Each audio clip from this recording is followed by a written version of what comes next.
Passionate Life. It's Precious KW here, and I am so excited. If you're a returning viewer, I know you're like, Precious, you're always excited. Not so, but I am always excited when I get to come and speak in front of you all. If you're new, thanks for joining us today. We are so grateful to have you here. So go ahead and subscribe below so you can keep up, right? It's December 1st. OMG. 2016 has been epic. And for some, it's been epic in a good way and epic in a not so great way. Some of you all didn't think you were going to make it through the year into December 1st. So look around, you've made it. So let's get started for today. We will be starting a series in the month of December entitled The 5 Keys of Simply Passionate Living. I wanted to give you a little something to get this year ended with a bang and get 2017 off to a great start. So what are the keys of Simply Passionate Living? The first one is being proactive, you all. Being proactive and planning out each day. Remember, our Simply Passionate Living is about the journey and not the destination. So being proactive is not as easy as it sounds. It's a short word, but it's not a short task. In order to be proactive, there are 3 main steps. I love to give tangible ways to do things, but 3 main steps that have helped me and that I'm trying to implement in my life. The first step is to identify those spurs and those snags to passionate living. They're everywhere, every day. In counseling, we call them triggers, okay? We have those not so happy triggers, which are the snags, the things that tend to stop us in our tracks for being passionate, being engaged in life, okay? And for some people, there are moments of the day, there are things. Some people, there are people. And some for others, it's places, right? If there's a certain place that usually stops you in your track or person or activity, how can you prepare for that? How can you be proactive? For a lot of us, we don't identify these things and they hit us over the head. Blindside us every day. Stop being blindsided. Prepare for those things. Every morning before I get my feet on the floor, I try to stop and pray and say, Lord, please order my steps. How can I live this day? And what am I supposed to learn from this day? Now, I fail often. Sometimes I fail before I even get the prayer out. But it's such an important thing to plan for your day and say, how am I going to be proactive? How will I avoid being sidetracked by my snags?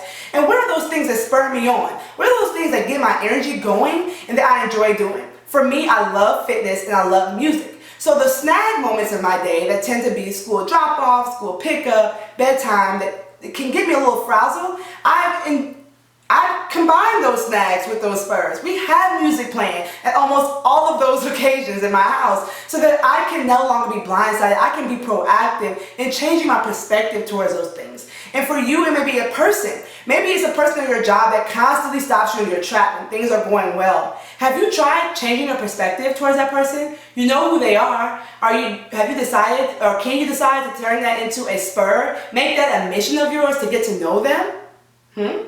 Figure out how you can get to know them better and perhaps turn that into a relationship. You might not be best friends, but maybe you can gain some knowledge and insight and make that more of a memorable and engaging experience opposed to it being a snag in your life. So that's step 1. And always identify your snags and your spurs, and that will help you change your perspective and plan on how to address those things. Step 2. Count your coins. Coins. I don't know who made that up, but it cracks me up. Every day you're given a grace bank, a bank account of moments that will be gone once they're gone. How are you using those? A lot of us are throwing our pennies away, thinking, oh, that moment doesn't count. That person, I'll never see them again. But you never know. I posted on the internet this week that a lot of us are neglecting that simple hello. Girl, if you're single, that simple hello could be your husband. Or that simple hello could be someone who thought that their life was forgettable and they weren't being seen. Who can you impact with just that simple penny that you like to throw away? Every moment is a message. Every opportunity and every breath that we breathe is a time to love, or be loved, right? So make sure you count your coins. That one was pretty simple. All right, and the last step to being proactive, and we're talking about the 5 keys of Simply Passionate Living. The last step of being proactive is making sure you're being creative, not coasting. A few weeks back, my husband and I went to a marriage retreat that was amazing. It was in the middle of North Georgia, and we really got a chance to unplug. And during that conference, we learned a lot about being creative and not coasting.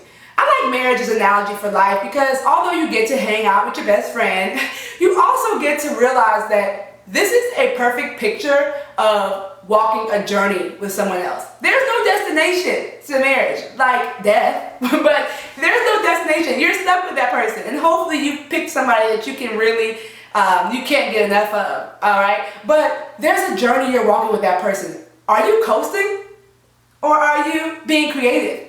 It really makes me think about life. A lot of us walk through life each day and aren't really taking much thought about how we live our days.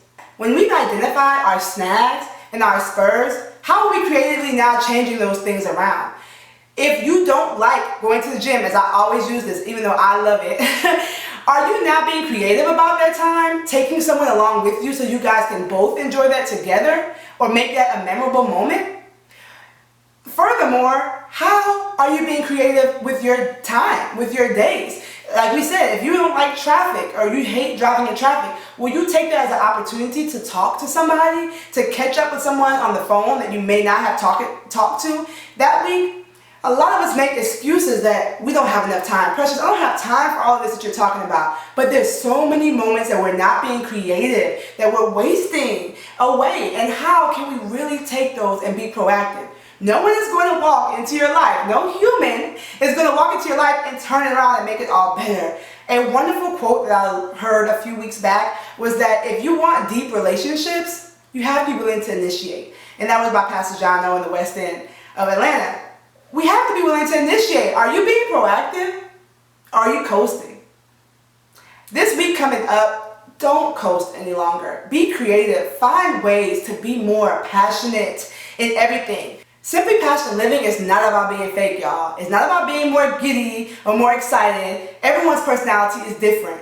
It's about being more intentional and proactive and taking every moment as a message. Every opportunity, every breath is an opportunity to love and to be loved. So this week upcoming, take many pictures. Document, post, even if it's just a status, and tag us at Simply Passionate Life.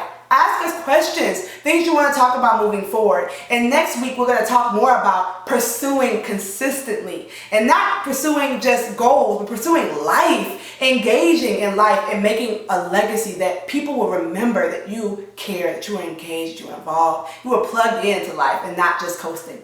I love y'all so much. I can't wait to see y'all all around the internet. And until then, live simply.